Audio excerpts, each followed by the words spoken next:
Hi, అందరికీ నమస్కారం. మా ఇంట్లో వంట సిద్ధమవుతుంది. ఏం చేస్తున్నామో చూస్తారా?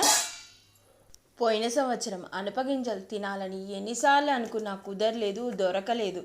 ఈ సంవత్సరం మాత్రం తృప్తిగా కొన్నిసార్లైనా తినగలిగాము.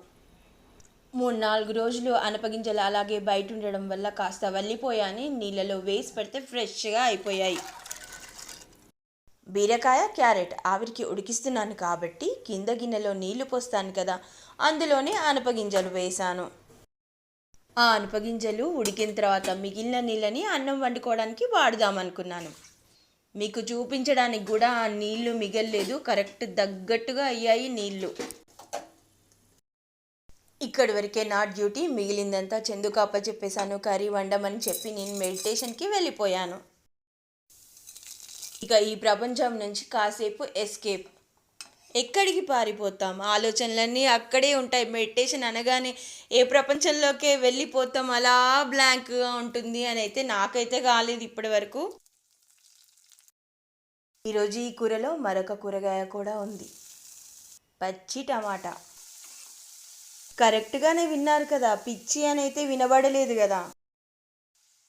మీకు అలా వినిపించినా నో ప్రాబ్లం, ఎందుకంటే ఈ మధ్య ఈ పచ్చి టమాటాల మీద పిచ్చి పెరిగిపోయింది నాకు. ఈ పిచ్చి కొత్తగా ఉన్నది కాదు, ముందు నుంచే నాకే కాదు మా ఇంట్లో అందరికీ ఇష్టం. ఇప్పుడు చూడండి ఈ అనపగింజల రంగు, ఇప్పుడు అర్థమైపోయింది కదా నీళ్ళు ఎంతగా ఇంకిపోయాయో. ఈ వీడియో కంటే ముందు అరటి దూట జ్యూస్ చేసి పెట్టాను. ఆ జ్యూస్ చేస్తూ మొత్తానికి స్టవ్ మీద ఇవి ఉన్నాయన్న విషయం మర్చిపోయాను. లక్కీలీ కరెక్ట్ టైంలో చూశాను, లేదంటే ఇంకా నేను చెప్పడం ఎందుకు, ఆల్రెడీ మీ ఊహ కందిపోయింది కదా. కందిపోవడం కాదు, అందిపోవడం. సరిగా వినండి, ఈరోజు నేనేం చెప్తున్నా మీకు వేరేలాగా వినిపిస్తుంది. ఈ పచ్చి టమాటాల ఫ్యానిజం గురించి మాట్లాడుతున్నాను కదా.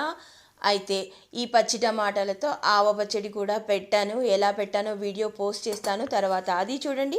ముందు పోస్ట్ చేసిన అరటి దూట జ్యూస్ కూడా చూడండి.